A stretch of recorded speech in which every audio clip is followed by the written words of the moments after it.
to my party, we're just getting started. A life is a dream or a nightmare scarring. Hand me a drink cause I think I'm going all in. Get me a shrink who can catch me when I'm falling. Cover up my scars, flip the handlebars, crashing in my car, wake up in a bar. I'll be a superstar, just on my avatar. This world is so bizarre, empty out the reservoir.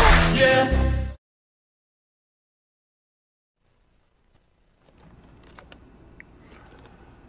안녕하십니까. 아시아투데이 TV에서 보내드리는 라이브 방송 선거권의 현장 정치 7월 26일 금요일 순서 시작합니다.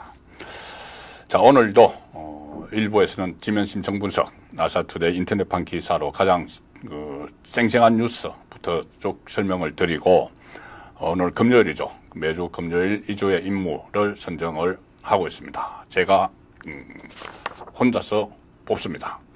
그 2주의 베스트 인물 그리고 워스트 인물을 전해드리고, 자, 3부에 오늘의 이슈 집중해부 시간을 가질 텐데, 오늘의 시청 포인트 일단 썸네일에서 좀 충격적인 내용을 제가 썸네일에서 추적 이렇게 해서 보내드렸는데, 이원석 검찰총장 정말 수상한 검찰총장이죠. 여러 차례 말씀을 드렸는데, 하라는 수사는 안 하고, 안 해도 되는 수사는 지휘하고, 자, 그런 그 검찰총장, 이원석 검찰총장이 수사 대상이죠. 문재인 쪽, 친문 쪽, 문재인이 직접 연관이 있는지는 뭐 더 알아봐야 되고 파악해봐야 되겠지만은, 친문 쪽 의원들과 서로 정보를 줬다. 이런 정황이 하나 나타났습니다. 아마 이원석 검찰총장이 억울하다면은 그 문제를 제기한 쪽에, 처음 제기한 쪽에 이의를 제기하든지 해야 될 텐데, 자, 아직까지는 다른 반응은 없습니다.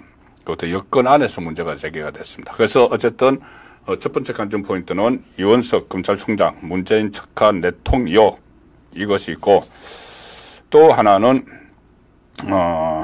김혜경 그리고 김정숙 두 사람 이 사법 처리가 임박했다. 그런데 특히 이 김혜경도 그렇고 김정숙 같은 경우는, 김정숙 씨는 그동안 말로만 나돌던 관봉권, 특활비로 옷과 구두를 펑펑 샀다. 흥청망청 썼다. 자, 그것에 대해서 이것도 좀 뒤늦었지만 검찰이 수사를 착수를 했습니다. 특활비와 관련해서는 그동안 소문만 무성하고 2년 전에 한번 보도가 된 적은 있는데 수사가 시작된 것은 없었죠. 그는 특활비, 이게 사실이면 엄청난 문제입니다. 국정 운영을 위해서 정말 특수한 목적으로 쓰라고 준 현금 신권 5만 원짜리를 대통령 배우자가 고급 옷, 명품, 구두 이거 사는데 펑펑 썼다. 지금 수천만 원 이야기가 나옵니다. 이게 이제 수사에 들어갔는데, 만약에 이게 진짜로 밝혀지면은 이거는 엄청난 게이트가 될 수가 있습니다. 타지마할, 이거는 뭐 그것도 엄청 잘못한 거지만은 거기에 비교할 바 없는 핵폭탄이 터질 수가 있습니다. 잠시 후에 그 부분도 짚어드리겠습니다. 관전 포인트입니다. 자, 마지막 세 번째 관전 포인트. 이 대속이라는 말씀 들어보셨을 겁니다. 기독교인이 아니더라도 대신 속죄한다. 좀 더 구체적으로는 그냥 속죄를 그냥 말로만 하는 것이 아니고 대신 죗값을 치른다. 더 구체적으로는 대신 감옥에 간다. 대속. 이화영이 대속 이야기를 했습니다. 면회온 사람들한테. 자, 누구를 위해서 이화영이 대신 감옥 생활을 할까? 딱 떠오르시죠? 이재명 대북송금. 그 부분을 오늘의 관전 포인트로 해서 보내드리고, 시간이 혹시 있으면 다른 몇 가지 또 말씀드릴 부분이 있는데, 일단 제가 지금 말씀드린 이 세 가지가 상당히 큽니다. 이원석의 문재인 내통, 김정숙의 관봉권, 특할비로 옷 구두 의혹, 이게 구체화되고 있습니다. 제가 2년 전에 그 나왔던 기사도 나중에 소개를 드릴 겁니다. 2년 전에 나왔던 기사가 지금 검찰 수사에 들어간 겁니다. 관봉권이 뭔지도 조금 이따 말씀을 드리죠. 그리고 대신 속죄한다.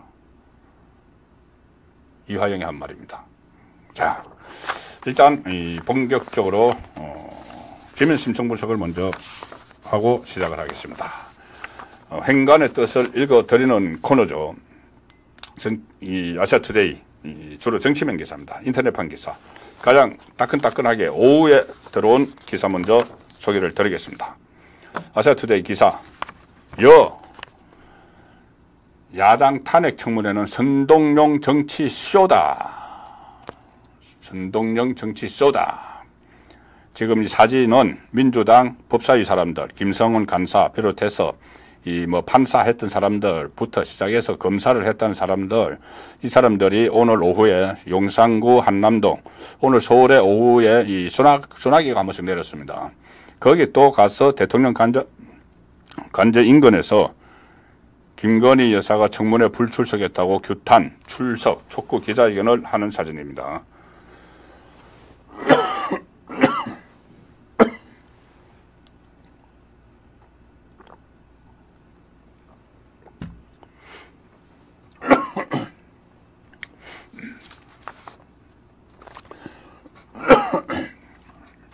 죄송합니다. 제가 이 사진을 보고 좀 어이가 없어서 소리를 크게 내다 보니 사례가 걸렸습니다.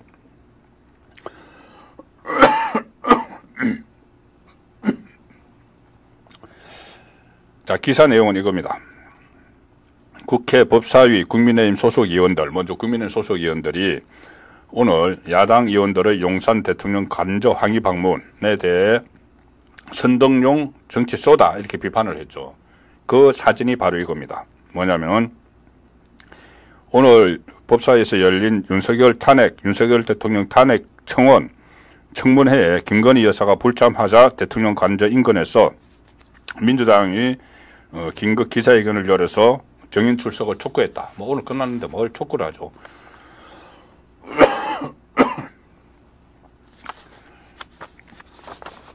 여기 대해서 국민의힘 의원들은 김건희 여사 모녀를 비롯해서 대통령 비서실장, 검찰총장 등 수십 명을 정인으로 불러 세워서 공개적으로 망신 주고 북한식 인민재판을 하려던 당초 계획이 틀어지자 기다리다는 뜻 용산으로 달려가 청문회 파행 원인을 M 대통령에게 돌리려는 심산이다 이랬는데 이 상황은 이렇습니다.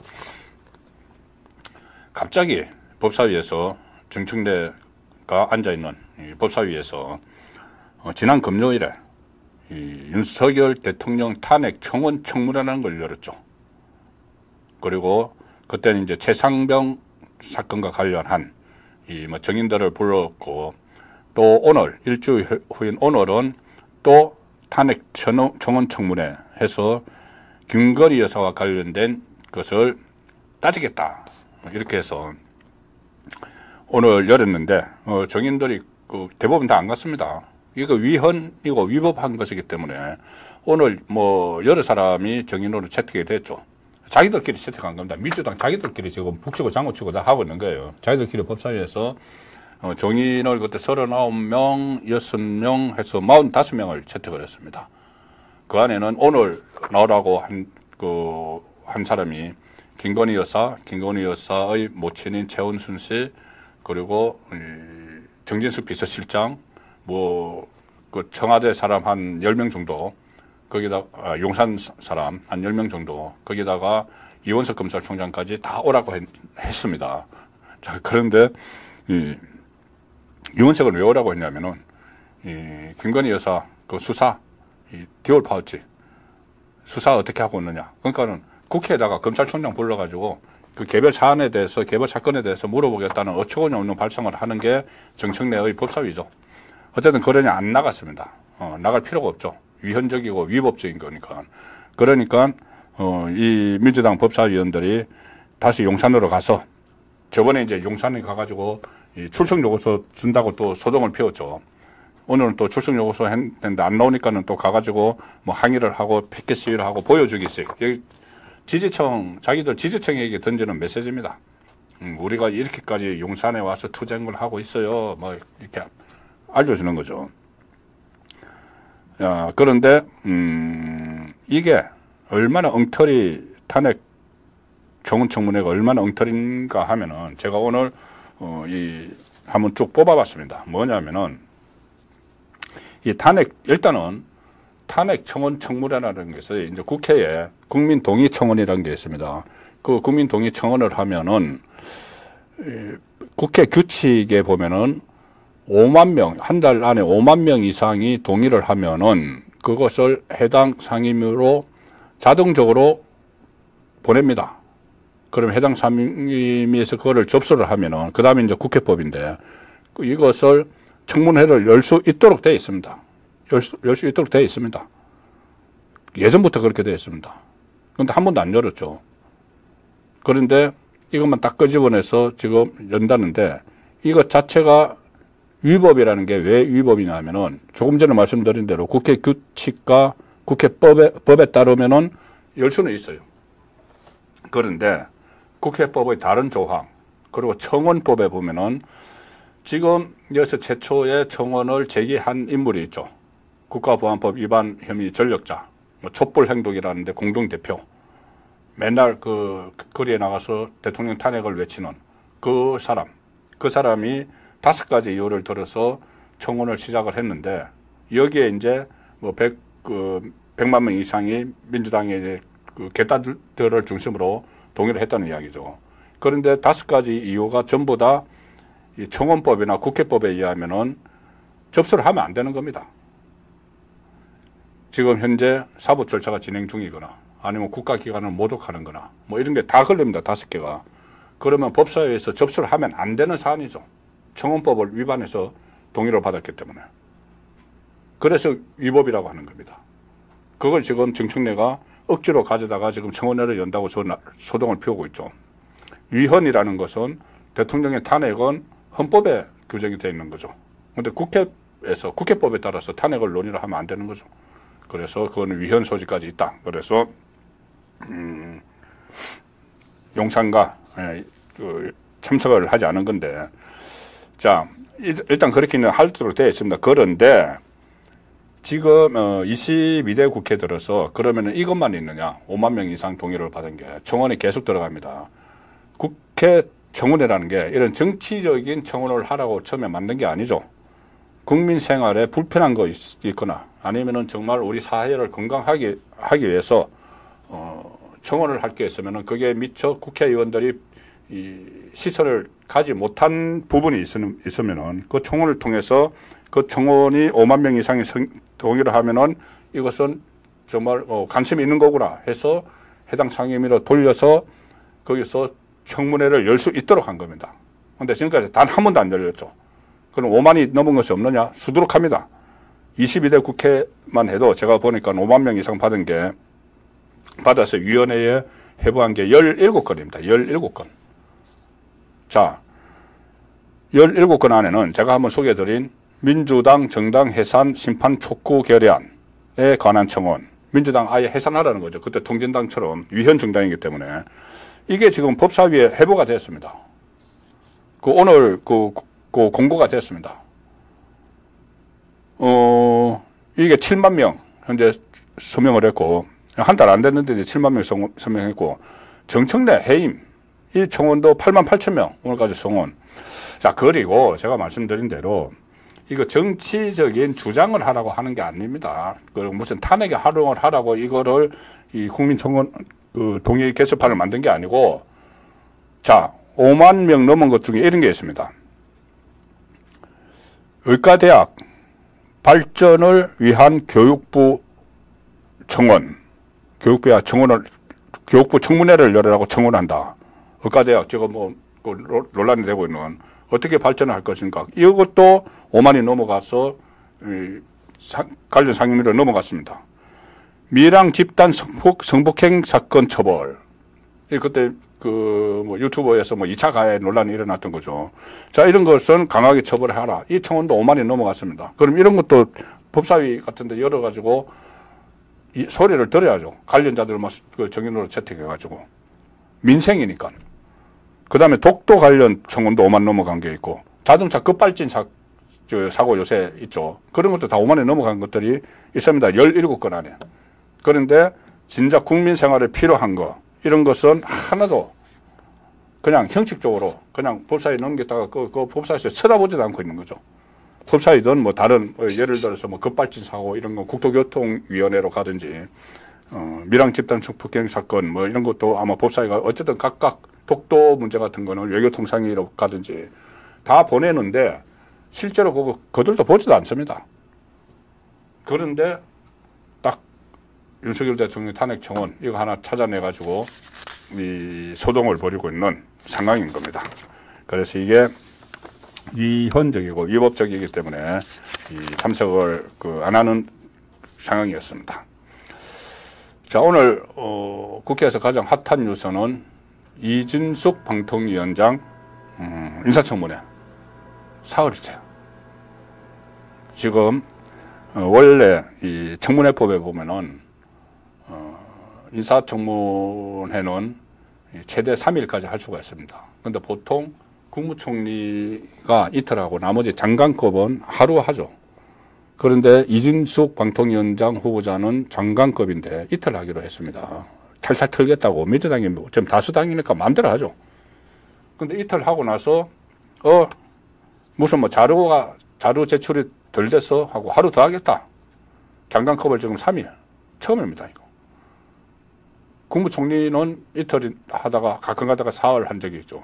근데 장관급은 보통 하루 하고 마는데 지금 사흘을 한다.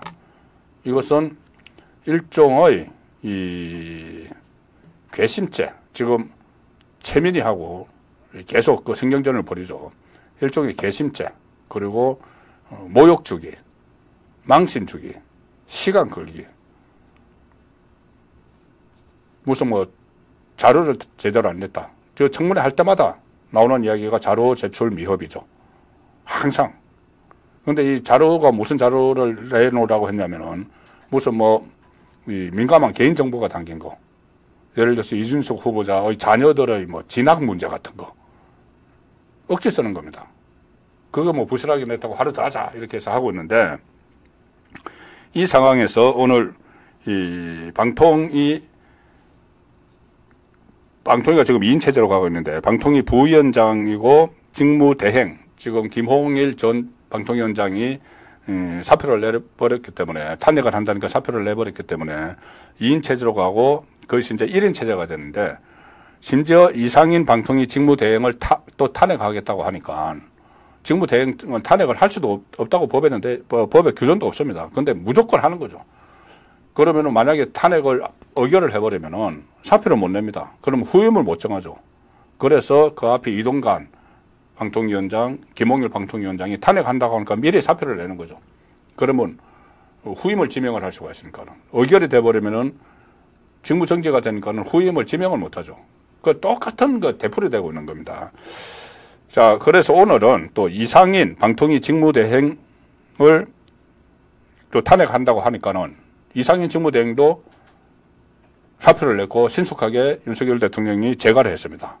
자, 그 기사입니다. 아시아투데이. 이상인 방통위 직무대행 사임 재가 야 행태 심각한 유감이다.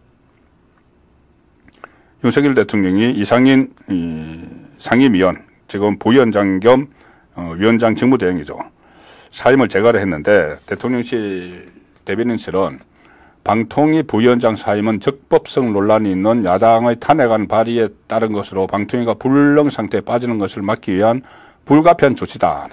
자, 어쨌든 이제 이진숙 방통위원장도 방통위원장 후보자도 지금 인사청문회를 하고 있는데 이게 본질은 딱 하나입니다. 이게 핵심적인 사항은 여러 가지 절차 사항만 복잡하고 한데 핵심적인 사안은 좌파 방송이 되어 있는 MBC 경영진을 교체하지 못하도록 하는 겁니다. 방통위가 방문진, 그러니까 MBC 경영진을 결정하는 방송문화진흥원 그 이사들의 임기가 8월에 만료가 되기 때문에 그 후임자를 해서 지금 완전히 좌편향되어 있는 MBC 차장을 비롯해서 경영진을 먼저 끌어내고 그리고 그 정상화시키려는 그 작업을 하기 위한 건데 민주당은 온갖 수단을 다 써서 이 좌파 방송을 지키려고 하는 게 이게 본질입니다. 다른 거 아무것도 없습니다. 그런데 방송통신위원회가 공영방송, KBS, MBC, EBS 공영방송의 이사진 추천만 하는 기구가 아닙니다. 그것은 극히 일부분의 기능이죠. 자, 방송국 허가, 재허가 심사 이런 건 다 합니다. 그거 기억하시죠? 그 문재인 때 임명된 한상혁 방통위원장이 그 방통위원장을 하면서 종편 재허가 심사를 하는데 TV조선, 자기들의 마음에 안 드는 TV조선의 점수를 조작을 했었습니다. 그래서 수사를 받았고 대통령에 의해서 면직을 당했죠. 그런 기능도 하는 곳입니다. 그리고 뿐이 아니고 통신, 말 그대로 방송통신위원회죠. 통신. 우리들이 쓰고 있는 이런 이동통신, 휴대전화 이런 것에 대한 이 어떤 법률적인 보완이나 관리 감독 이런 것도 다 하고 그러니까 국민 실생활에 밀접한 그런 기능을 하는 것이 방송통신위원회죠. 그런데 좌파 방송을 지키기 위해서 방통위원을 한 명도 없이 현재 제로 상태입니다. 제로. 이제 그 이진숙 정문에 거쳐서 임명을 하면 이제 한 명이 되고 거기다가 또 신속하게 이제 한 명 더 대통령 몫이 2명이니까는 이렇게 추천을 하면은 다시 2인 체제로 해서 이 MBC 경진을 교체하는 절차에 들어갈 수 있는데 어쨌든 지금 제로 체제로 만들어 놨고 그 전에 이동관 그 초대 방송위원장 탄핵할 때도 여러 가지 업무를 못 하도록 마비를 시켜버렸습니다. 탄핵을 추진할 때도. 탄핵은 안 당하고 미리 사표냈지만은. 그러면 이 사람들은 좌파 방송 지키기 위해서 국민 생활에 필요한 업무를 아예 못 하도록 그러면서 이재명은 먹산이점을 이야기하죠. 먹고 사는 게 최우선이다. 먹고 사는 이 국민 생활에 방통위원회가 하는 일이 많은데 그건 아예 관심도 없고 못하도록 아예 제로 방통위원이 없습니다. 좌파 방송 지키기 위해서 이런 행동을 하면서 먹산이점을 이재명은 외치고 있죠. 어처구니가 없는 일입니다.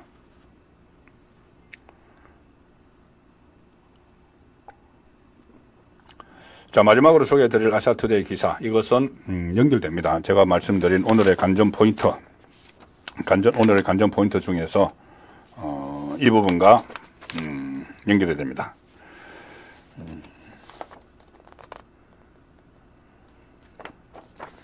김혜경, 김정숙 사법처리 임박 그리고 관본권의 비밀이 지금부터 제가 풀어보겠습니다. 관본권이 도대체 뭐고 그 관본권이 김정숙을 옷, 구두 사는데 어떻게 쓰였을까? 제가 내피셜로 말씀드린 게 아니고 언론 보도 2년 전의 보도까지 제가 찾아서 분석을 해드리겠습니다. 일단 아시아투데이 기사입니다. 검찰 김혜경의 벌금 300만 원 구형 법카 의혹 더 파고든다. 자, 기사 내용은 이겁니다. 공직선거법 위반 혐의로 불구속 기소된 김혜경에 대해서 검찰이 벌금 300만 원을 구형했다. 이거 아무것도 아니라고 보시면 안 됩니다. 벌금 300만 원 구형. 이제 내용을 설명을 드리죠. 일각에서는 검찰의 이번 구형이 김 씨를 둘러싸고 있는 수많은 의혹 중 일부, 즉 빙산의 일각이라는 관측을 내놓고 있다. 오늘 구형 300만 원을 때린 혐의는 이겁니다. 김혜경은 이재명의 당내 대선 후보 경선 출마 선언 후 민주당 전 현직 의원 배우자 3명 및 자신의 운전기사와 수행원 등 3명에게 총 10만 4천 원 상당의 식사를 제공한 혐의 기부 행위를 받고 있다. 자, 그래서 벌금 300만 원을 구형을 했다. 검찰이 이렇게 내려주십시오. 구형을 했다. 그 별거 아니지 않느냐. 벌금 300만 원. 자, 그렇지 않은 이유들이 있습니다. 자, 하나는 이유가 뭐냐면은 이거는 빙산의 일각이라는 이야기를 했죠. 김혜경이 이재명과 같이 이재명의 법인카드로, 이재명이 경기도 도지사로 있을 때 그 법인카드로 초밥 사고, 소고기 사고, 그 아파트 옆집 비밀 아지트로 의심받는 그 옆집으로 막 법인카드 가지고 샀다는 게 제일 처음에 일어났던 일입니다. 그리고 조명현 씨가 그 사건에 대해서 경찰이 문재인 정부 시절에 경찰이 무혐의 처분을 하니까 7급 공무원 조명현 씨가 국민권익위원회에 제소를 했죠. 그래서 국민권익위에서 조사를 해보니까 이것은 큰 문제다 해서 대검에 수사 의뢰를 했고 대검은 수원지검에 전담반을 설치해서 수사를 하라고 지시를 합니다. 전담반 설치돼서 수사를 하고 있죠. 그 사건과 그거는 수사 중이고 검찰 단계고 재판 받아서 판사한테 재판 받는 이 사건은 다릅니다. 다른 겁니다. 어떻게 보면은 전체 이 법인카드 수천만 원 지금 예상이 되는데 수천만 원 사용한 것 중에서 10만 4천 원 사용한 거고 그런데 이것은 선거법 위반이기 때문에 선거법은 공소시효가 짧죠. 1년밖에 안 되죠. 그래서 이것을 먼저 기소를 한 겁니다. 이 배서연 씨도 이미 그 재판을 받았죠. 그래서 이거는 10만 4천 원, 그러니까는 이 자기들 빼면 뭐 7만 몇천 원 가지고 이재명도 그런 말을 합니다. 이거 7만 몇천 원짜리 사건 가지고 왜 이러느냐 이렇게 이야기합니다. 법인카드 그 7만 몇천 원 사건 이렇게 현혹을 하죠. 이 선거법만 7만 몇천 원 사건이고 나머지는 따로 있는 거고 또 선거법은 몇만 원만 이렇게 이런 기부 행위를 해도 중벌을 받습니다.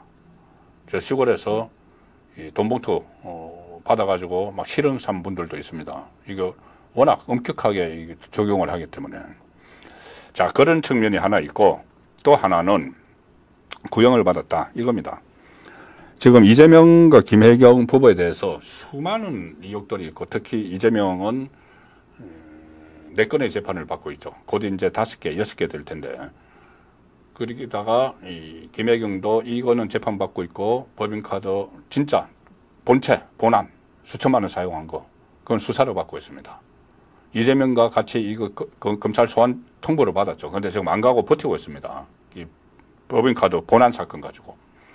자, 그런데 어쨌든 이렇게 여러 가지 사법 리스크 뭐 하면서 수사를 받고 있는데 지금까지 이재명이든 김혜경이든 수치를 놓은 게 하나도 없죠. 처벌을 하는 게. 구형, 1심 이게 처음입니다. 어쨌든 숫자로 300만 원 구형을 때려달라. 300만 원 형을 때려달라. 그러니까 유죄라는 이야기죠. 유죄 무죄를 판단을 아직 검찰에서 구체적으로 뭐 그 공소장 이런 데는 있지만 이렇게 형을 내린 건 없는 겁니다. 그런데 그 첫 번째가 나왔다는 거죠. 테이프가 스타트가 됐다. 그러면은 이재명이 지금 공직선거법과 위정교사가 구형이 9월 달에 나오죠. 10월 달에 1심이 나오죠. 그리고 김혜경도 이게 한 그 보름이나 한 달 사이에 나오니까는 다음 달 되면은 1심에 나오죠.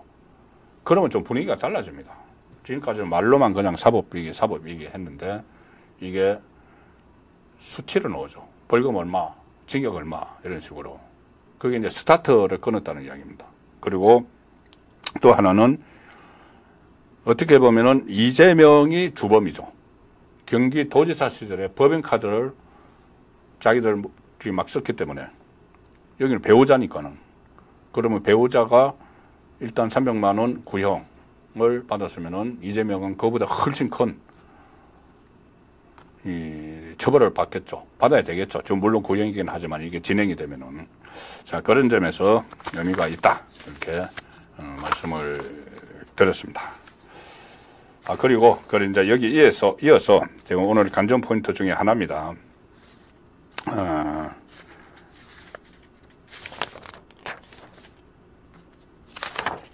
김정숙 이야기입니다. 김정숙.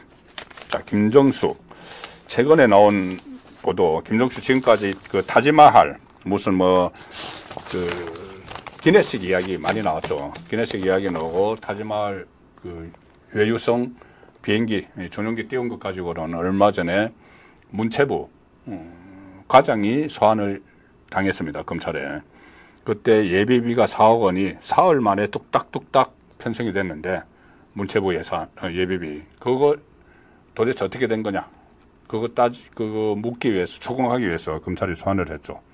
자, 그건 타지마할. 버킷리스트 티어는 타지마할.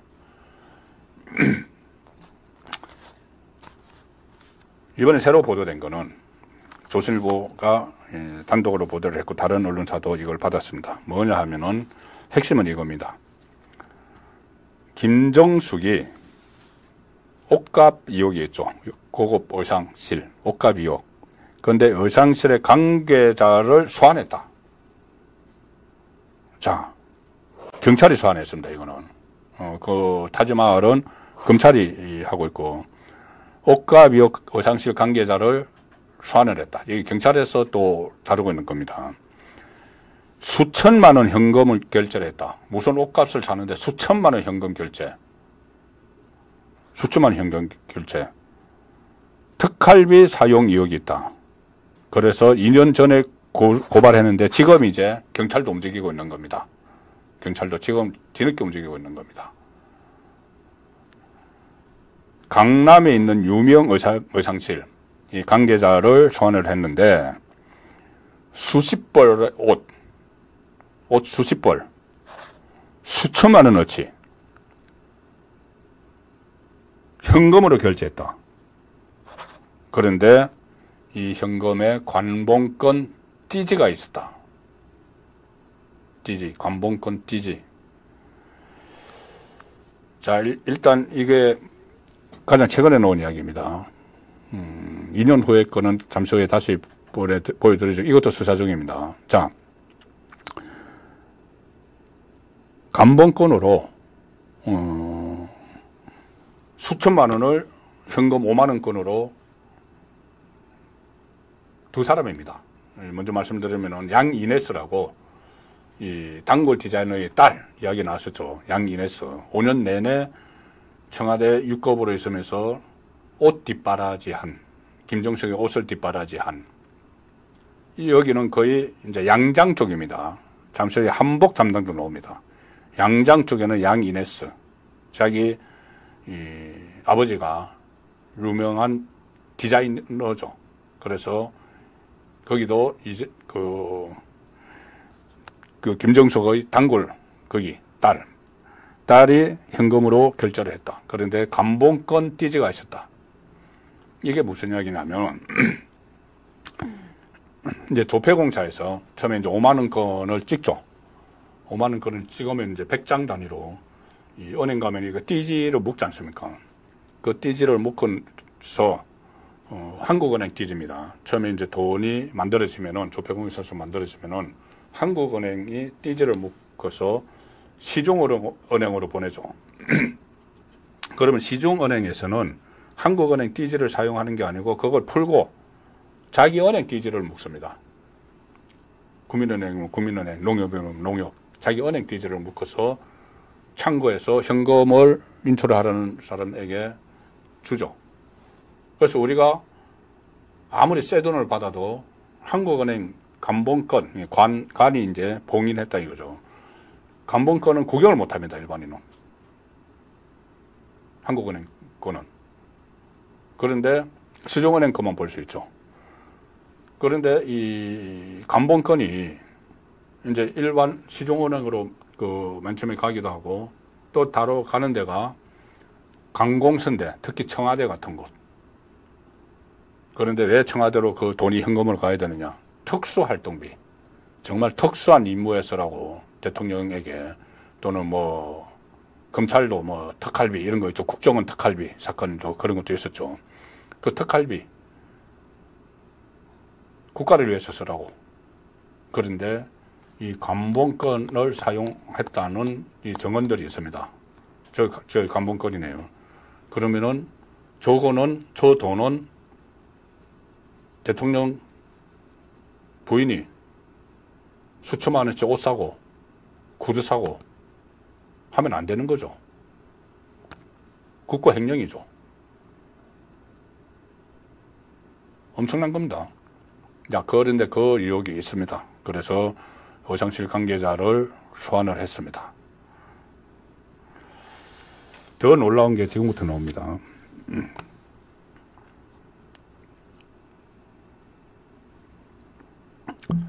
아마 2년 전에 다 이거 보셨을 텐데, 이제, 그동안 또 수사를 안 하고 해서, 이게 좀, 시간이 지나고 해서 기억이 잘 안 나실 텐데, 제가 찾았습니다. 그때 2년 전의 기사를. 자. 일단 기사를 보여드리죠. 2년 전, 그러니까는 2022년 4월 1일, 조선일보 기사입니다. 조선닷컴의 기사입니다. 기사를 먼저 보여드리죠. 단독 기사인데, 김정숙, 한복 6벌, 구두 15켤레, 전액 5만원권 동행한 보좌진이 지불.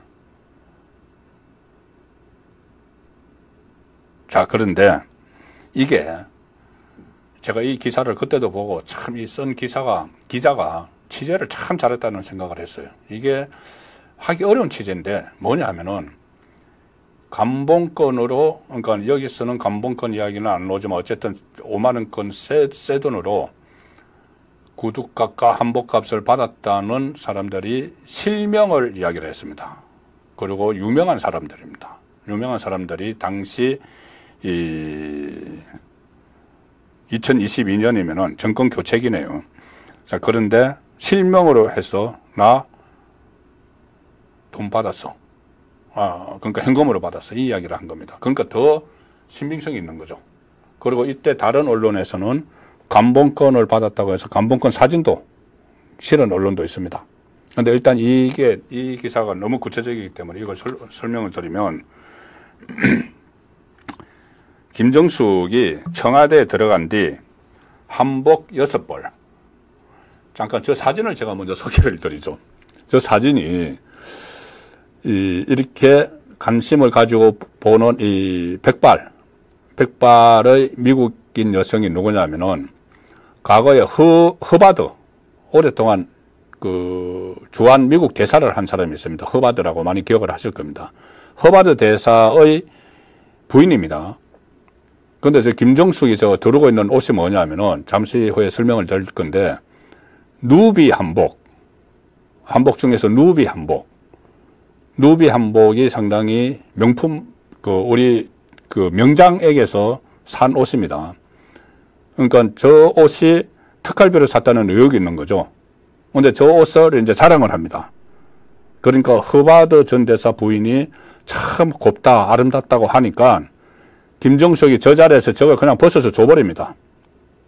참 어처구니 없죠. 무례한 일이기도 합니다. 입고 있던 옷을, 옷이 참 곱네요. 전직 대사 부인이 그렇게 했다고 해서 훌훌 벗어가지고 이거 가지세요. 그렇게 한 사진입니다. 그리고 그걸 마치 미담처럼 그때 청와대에서 저 소개를 했었죠. 그런데 저 옷이 특활비로 샀다는 의혹이 있는 겁니다.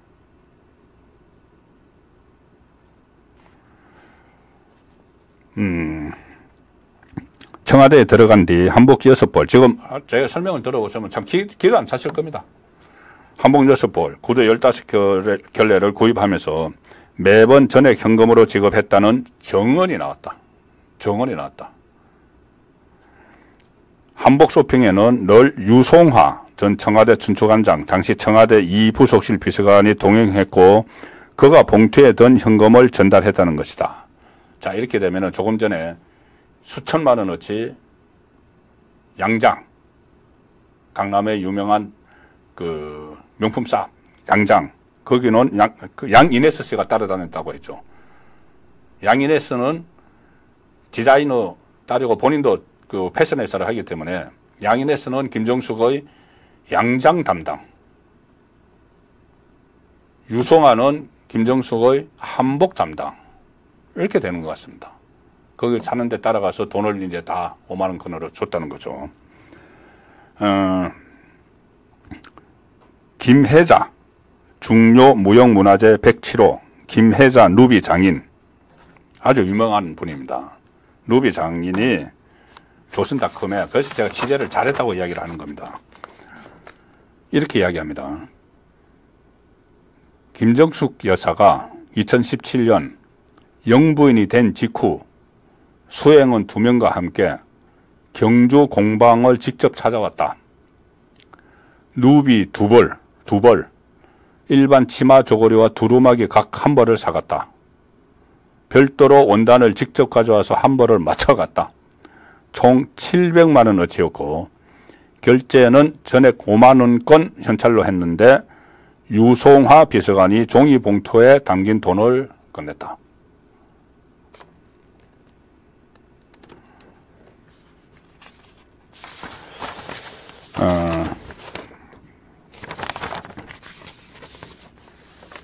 그리고 이렇게도 이야기합니다.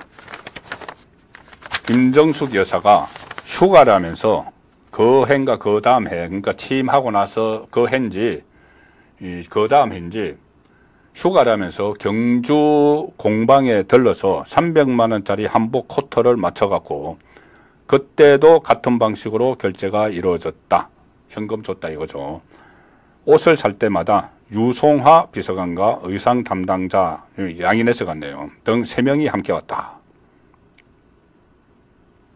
여기 나옵니다. 그 중 한 벌, 루비는 방 밑에 입고 있다가 허바드 전 주한미국 대사 부인인 조앤 허바드 여사가 아름답다 칭찬하니까 적석에서 벗어서 선물로 줘버렸다.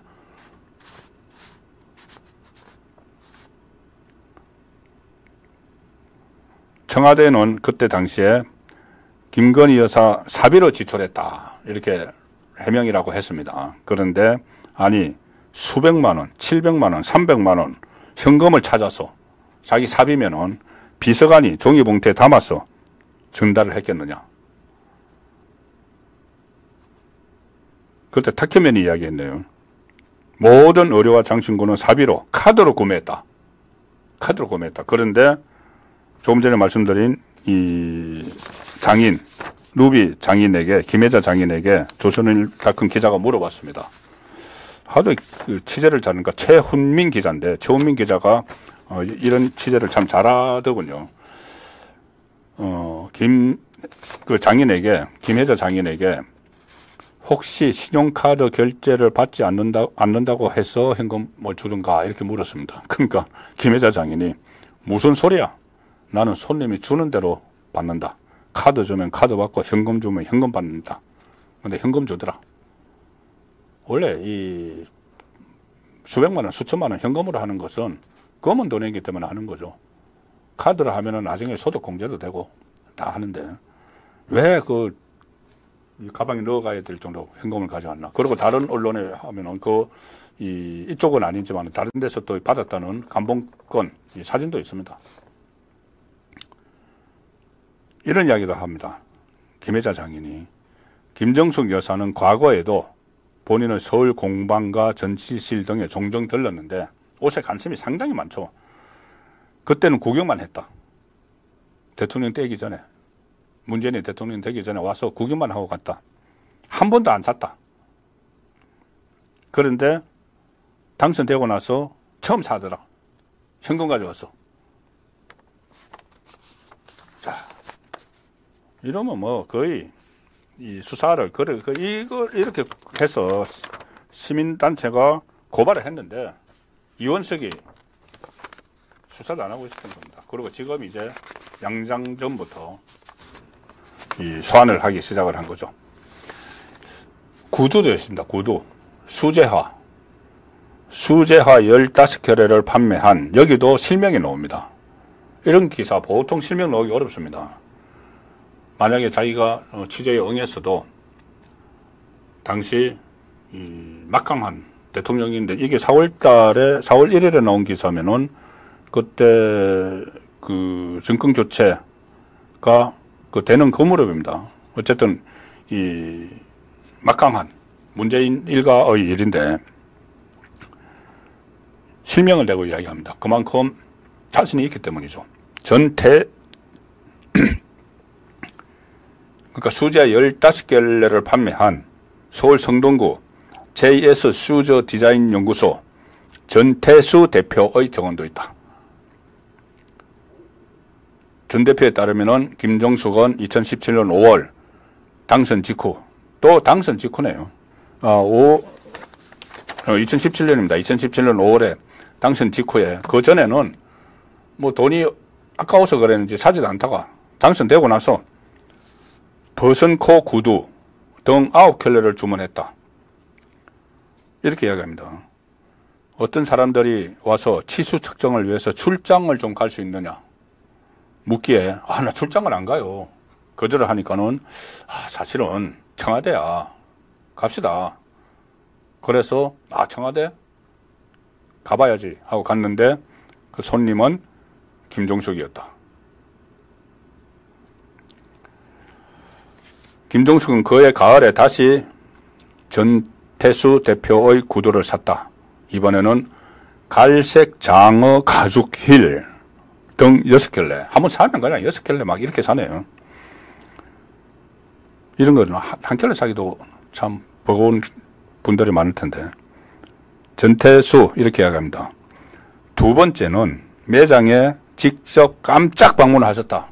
첫 번째는 청와대 들어오세요. 그래서 발치수 재세요. 두 번째는 직접 깜짝 방문. 그리고 두 번 모두 김종숙의 보좌진이 봉투에 현찰을 넣어 내게 건넸다. 전 대표가 만드는 구두는 켤레당 20만 내지 50만 원 수준. 50만 원 최대로 치면은 15지검에서 수사를 여기저기서 좀 본격화하고 있는 그런 상황입니다. 그런데 지금 이원석 검찰총장과 관련해서 제가 이제 썸네일에 소개드린 그 이야기를 할까 합니다.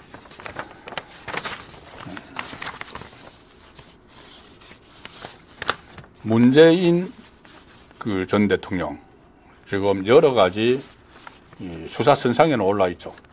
그런데 어느 것 하나도 수사가 제대로 진전이 안 되고 있습니다.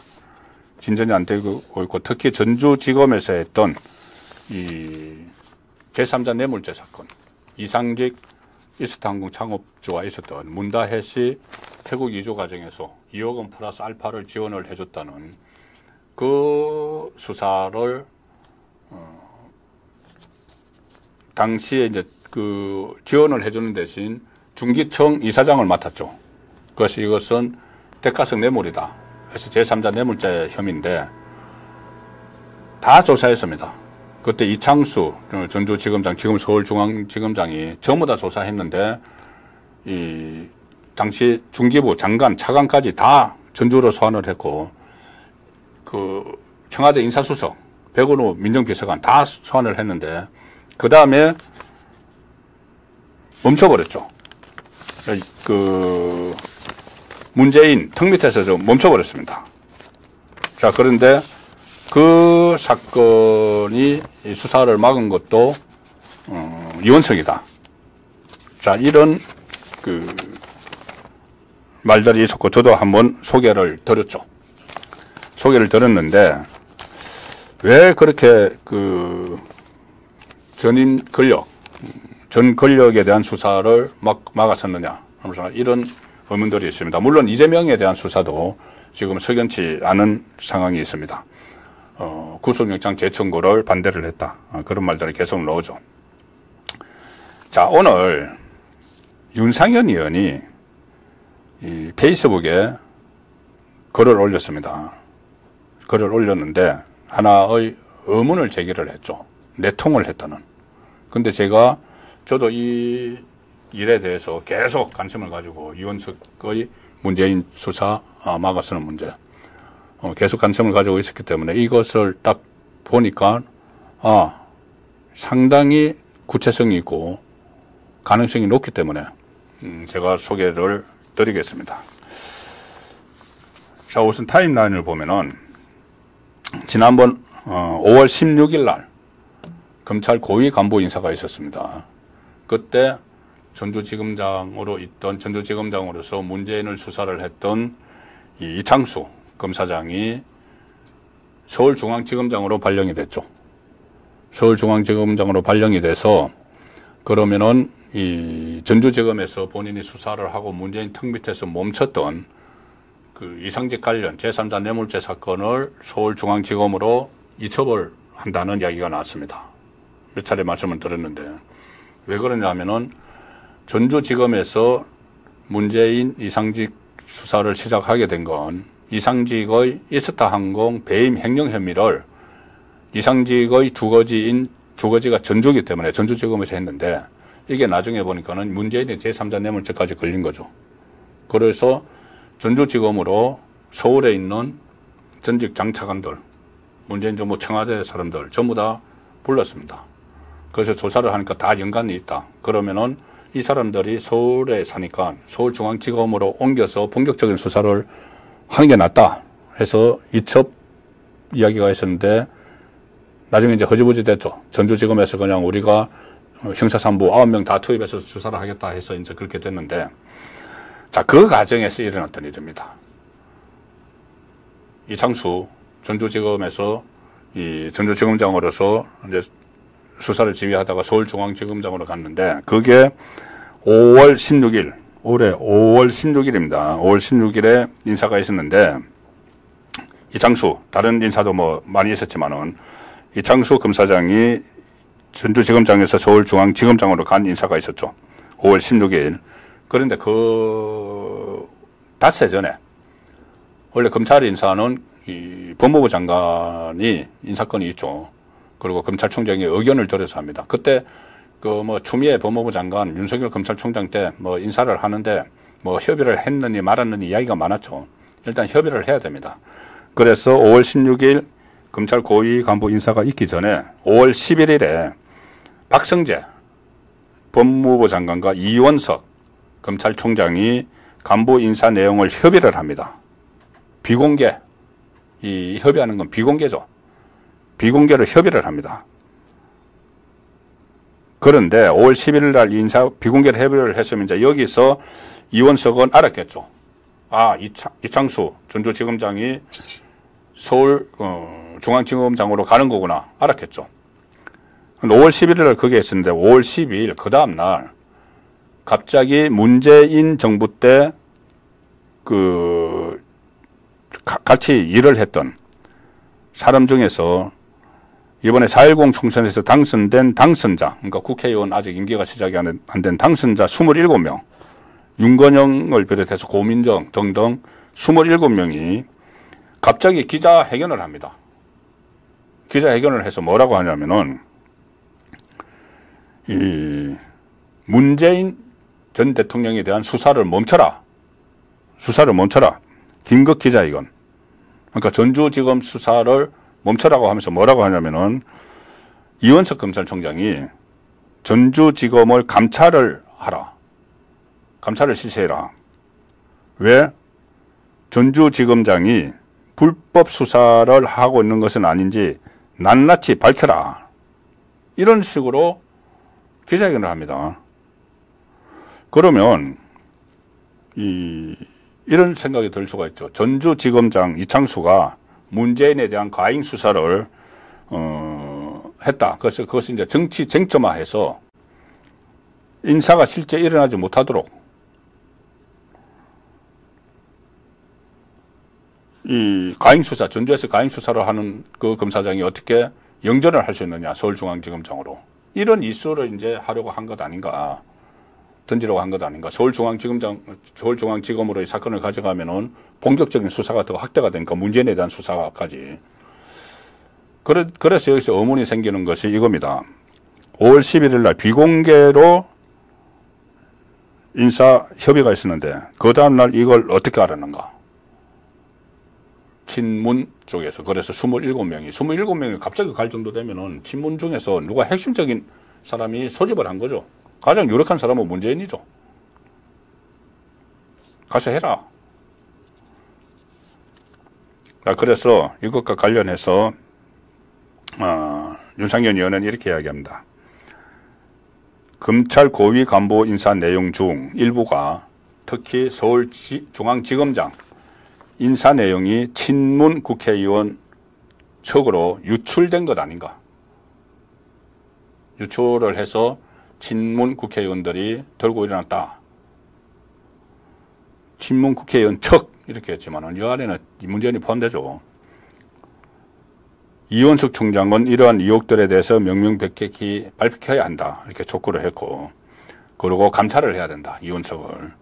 감찰을 한다면 수사 지연과 의심스러운 정보 유출에 대해서 해야 한다.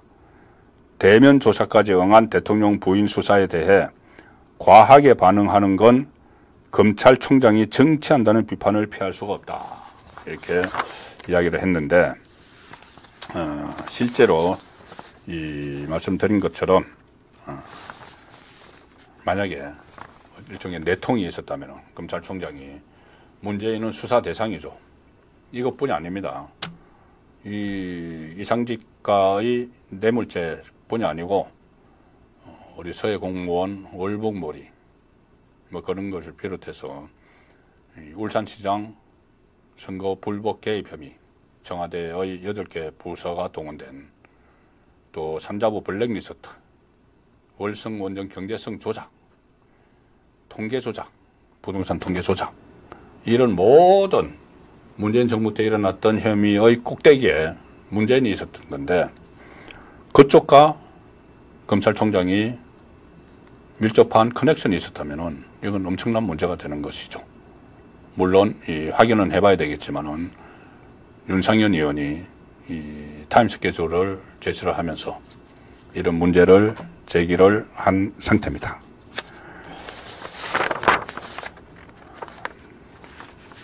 이건 문재인 이야기고, 또 한 명 청산 대상이 이재명이죠. 이재명인데, 자, 오늘 전해드린 마지막 관전 포인트입니다. 이것은 또 쌩쌩한 이야기입니다. 오늘 발생한 일입니다. 재판에서, 유하영 재판에서. 핵심은 이거죠. 무슨 핵심을 말씀드리면은 대북 송금 사건의 몸통은 이재명이죠. 이재명인데, 그런데 중간에서 이화영이 죄를 뒤집어 쓰고 있습니다. 내가 대북 송금을 800만 달러를 보내달라고 김성태에게 부탁한 걸 이재명은 몰라. 처음에는 이재명이 다 했다가 말을 바꿨죠. 부인이 갑자기 법정에서 와서 정신 똑바로 차리세요 하고 막 부부싸움하고, 또 박찬대가 그 부인을 찾아가서 만나고 이렇게 하는 과정에서 말을 바꿨죠, 이하영이. 근데 말을 바꾼 이하영이 엄청난 말을 했습니다. 뭐냐면은 지금 2심 오늘 그 1심에서 9년 6개월형 받았죠. 오늘 2심이 시작이 됐는데 2심에서 검찰이 녹취록 하나를 공개를 했는데, 그 녹취록 내용이 뭐냐, 이 구치소에 있는데 배우자 백정화 씨 그리고 더불어민주당 국회의원들이 수원구치소에 면회를 왔는데, 그때 한 말이 녹음이 됐고 특별 면회를 합니다. 이 사람들은 그거 없어졌다고 했는데 이거 해요. 장소 변경 특별 면회, 그거는 다 녹음이 됩니다. 그 녹음을 검찰이 녹취록을 공개를 했는데, 자, 두 가지입니다. 하나는 부인인 그 백정아 씨에게 이렇게 이야기합니다. 면회로 오니까 이재명 대표 한번 만나달라. 그러니까 백정아 씨가 내가 싫어. 이렇게 이야기합니다. 그러니까 이하영이 왜 이재명 뭐 만나기 어렵나? 그러니까 백정아 씨가 난리칠 거 아니야. 난리는 어디서 친다는 거냐면은 언론에서 난리친다는 이야기입니다. 그 전에 자기가 이 부인이 법정에서 부부싸움을 했을 때 이제 언론에 다 알고 있죠. 보도가 됐죠. 그래서 자기가 이재명을 만나면은 난리를 칠 거다. 그러니까는 이하영이 뭐라고 하냐면은, 아니, 비공개적으로 만나면 되지. 라고 한 걸로 적혀 있습니다. 비공개. 살짝 만나면 되지. 만나는지 안 만나는지 모르겠지만, 그러면 왜, 이재명을 만나보라고 했을까? 바로 그 직전에 이하영이 검찰 구형을 받습니다. 징역 15년, 벌금 10억 원. 자기는 이제 이런 처지에 처했다는 걸 이재명이 좀 알아달라는 이야기죠. 당신 보호하느라고 내가 지금 이렇게 구형 이렇게 받았는데 나를 잊지 말라는 이야기죠. 그리고 더 쇼킹한 이야기는 22대 총선에서 다선에 성공한 민주당 소속 현직 의원 2명이 수원구치소 안에서 또 특별 면회를 했는데 이 자리에서 이렇게 이야기합니다. 중진 의원이란 거죠. 민주당 중진 의원한테 이재명 대표를 만나면 안부를 전해달라. 그리고 이렇게 뭐라고 하냐면 잘 들어보십시오. 지금 이제 중진 의원 당선이 된 두 사람이 왔죠. 당선자 여러분들도 누군가 이렇게 대속을 했기 때문에 그 자리에 있는 것이다. 이렇게 말했습니다. 자, 대속은 기독교에서 그리스도가 십자가에 매달려 못 박힘으로써 대신 속죄를 한다. 이 의미죠. 그러니까 보통 대신 남의 죄를 대신에 벌을 받거나 속죄하는 뜻으로 뜻하는 말인데 남의 죄는 다른 사람이 지었는데 내가 지금 이렇게 죄를 받고 있다는 뜻이 됩니다. 그러니까는 중진 온 두 사람한테도 누군가 당신 대신 죄를 받았기 때문에 당신은 그렇게 잘 나가는 거야. 내가 이재명 대신 죄를 받고 있기 때문에 이재명이 아직 저렇게 나가는 거야. 이 이야기입니다. 다른 걸로 설명할 수가 없어요. 당선자 여러분들도 누군가 이렇게 대속을 했기 때문에 자기처럼 그 감옥에서 이렇게 대신 죄값을 치르기 때문에 당신 잘 나가는 거야. 이 이야기죠. 이 말을 한 거는 국회의원들이 모두 웃음을 터뜨렸다. 이렇게 녹취록에 적혀져 있습니다. 검찰은 이렇게 씁니다. 이렇게 이야기를 합니다. 녹취록을 제시하고 나서 피고인은 유하영은 국회의원 당선자들에게 자신의 희생을 강조하고 싶었던 걸로 보인다. 이재명 대신 희생을 하고 있는 걸로 강조하고 있었다. 이재명도 알아달라. 왜 이렇게 자기가 덮어서느냐. 나중에 이재명 대통령 되고 이재명 세상에 오면은 사면 복권되고 또 뭔가 잘 나갈 수 있는 그런 희망을 갖고 내가 대신 대속을 하고 있다. 이 말을 한 것이 오늘 이화영의 2심 재판 첫날 재판에서 녹취록이 공개가 됐습니다. 모든 것을 이것저것 다 감추려고 하지만 이 진실은 다 드러나게 되어 있는 것이죠. 이것도 저는 진실로 가는 한 단계의 길이라고 보고 앞서 말씀드린 김정숙의 간본권 문제 이런 것도 나중에 다 진실이 드러날 것이고 문재인의 어떤 전주지검에서 수사하던 이런 문제들 또 이원석 검찰총장이 2년 동안 얼마나 수사를 지휘를 잘못했는지 그런 부분도 결국은 밝혀질 거라고 봅니다. 금요일 저녁에 보내드린 송국근의 현장 정치는 여기서 마치도록 하겠습니다. 시간이 약간 지났는데 편안한 저녁 되시고 주말도 즐겁게 보내시기 바랍니다. 저는 다음 주 월요일 오후 2시에 다시 아시아투데이 송국근의 현장 정치에서 찾아뵙도록 하겠습니다. 고맙습니다.